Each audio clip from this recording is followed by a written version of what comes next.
Assalamualaikum warahmatullahi wabarakatuh. Halo teman-teman, kembali lagi bersama aku. Hari ini aku akan memaparkan presentasi yang bertema kepemimpinan perempuan dalam perspektif hukum Islam dalam pemerintahan negara. Tema ini berisikan 4 materi. Yang pertama, dasar hukum. Dalam Islam, kepemimpinan diatur oleh prinsip-prinsip dasar yang berasal dari Al-Quran dan Hadis. Al-Quran mengajarkan bahwa yang paling berhak memimpin adalah orang yang memiliki kemampuan dari kebijaksanaan. Misalnya dalam surat An-Nisa ayat 58, dan terdapat beberapa hadis yang sering dijadikan rujukan dalam diskusi mengenai kepemimpinan perempuan. Salah satunya adalah hadis yang diriwayatkan oleh Al-Bukhari dan Muslim. Hadis ini sering digunakan sebagai dasar bagi mereka yang berpendapat bahwa perempuan tidak boleh memimpin negara atau posisi tertinggi dalam pemerintahan. Yang kedua, pandangan fikih tentang kepemimpinan perempuan.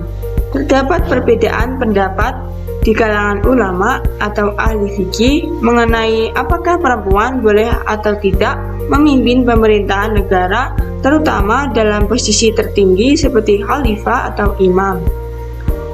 Yang pertama, pendapat yang melarang kepemimpinan perempuan.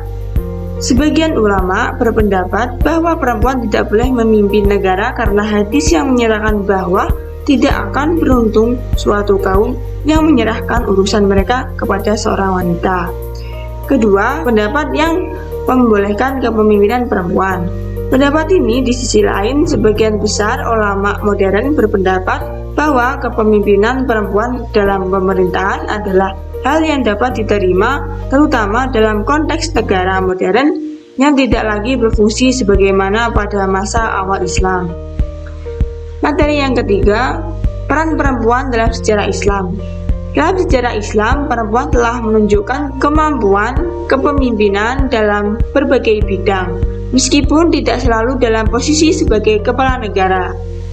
Berikut adalah beberapa contoh perempuan yang menunjukkan kualitas kepemimpinan yang luar biasa, yaitu Ratu Bilqis, yang kedua Aisyah bin Abu Bakar. Materi yang keempat, kepemimpinan perempuan dalam negara Islam kontemporer. Di dunia Islam kontemporer, banyak negara yang memberikan kesempatan kepada perempuan untuk memimpin meskipun pandangan hukum Islam masih diperdebatkan. Beberapa contoh negara yang dipimpin oleh perempuan atau memiliki perempuan dalam posisi kepemimpinan tinggi sebagai berikut.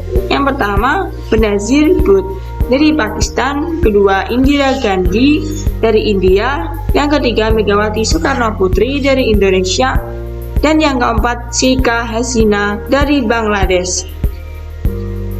Kesimpulannya, kepemimpinan perempuan dalam perspektif hukum Islam dalam pemerintahan negara adalah isu yang kompleks dan dipengaruhi oleh banyak faktor, termasuk interpretasi fikih, konteks sosial, dan budaya setempat.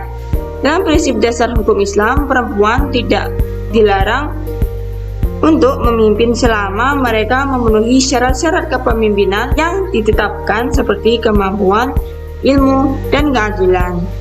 Sekian presentasi yang dipaparkan. Terima kasih. Wassalamualaikum warahmatullahi wabarakatuh.